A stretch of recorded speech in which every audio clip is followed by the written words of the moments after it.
Building during a pandemic. First, the builders told me the tree had to go, and that was the first pull at my conscience.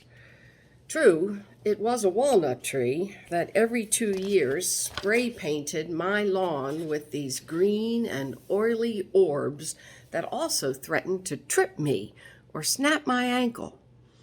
But equally true, it was a gorgeous tree that shaded my yard and gave me a sense of bounty every time I saw it. But if it had to go for the sake of building an addition, well, that was one of 100 different costs I readied myself for. What I hadn't readied myself for was the notion that I would be building this addition in the rigor of a pandemic. Everyone else was hunkering down inside their walls, and my walls were being dismantled.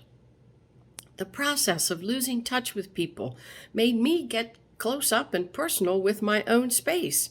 But that was disorienting because every day my space seemed to change, stripped layer by layer of its plaster, mortar, and lath.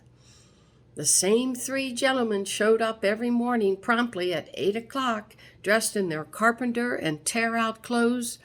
It was a Monday through Friday ritual.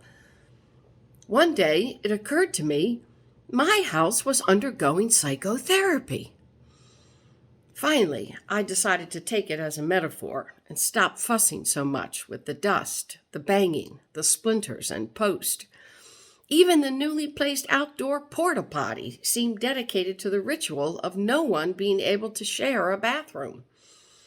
How could it all fall into place when so much was out of place? First, the bedroom, stripped bare of pillows, comforter, and clothes. And then the bathroom shower, all of it removed in an unceremonious rip. That tile I had found in place 20 years ago, thinking it would last forever. Each night I counted the progress based on the number of nails I found littering the floor. I began to time my Zoom classes for when the carpenters were on breaks. I began to get comfortable with the rip and tear of wallboard being decimated, of lights flickering when their ancient wires were being rerouted and newly wrapped. Each morning I would sip my coffee and dream of quiet, and try to imagine a new place in place of the old. Isn't that what the pandemic did to all of us? It traded in our routine and gave us new places to live and new routines.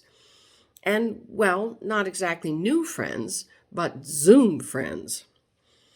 As each month crept forward with more deconstruction, I thought of my house growing a new skin, as if that therapist had asked it to get in touch with its true feelings, and now the real beauty of its personality could show.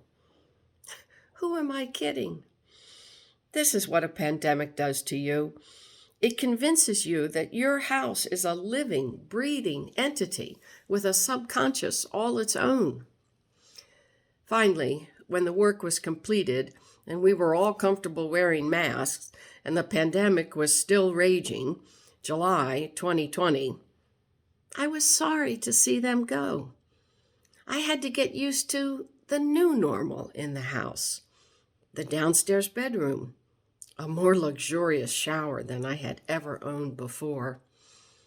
Now the house was pulling at my subconscious, the guilt of being homebound and redoing the woodwork and joints. Just like when therapy ends, there was this unsettled loneliness, me on the lookout for those same 3 wonderful guys appearing at my door. Me wondering if it was worth all that money and time. Now that the pandemic is easing off, I can actually invite people into the new space, which is its own reward. That walnut tree now lives inside my house in the shape of a coffee table. That's what the pandemic taught me more than anything. Things don't change. We do.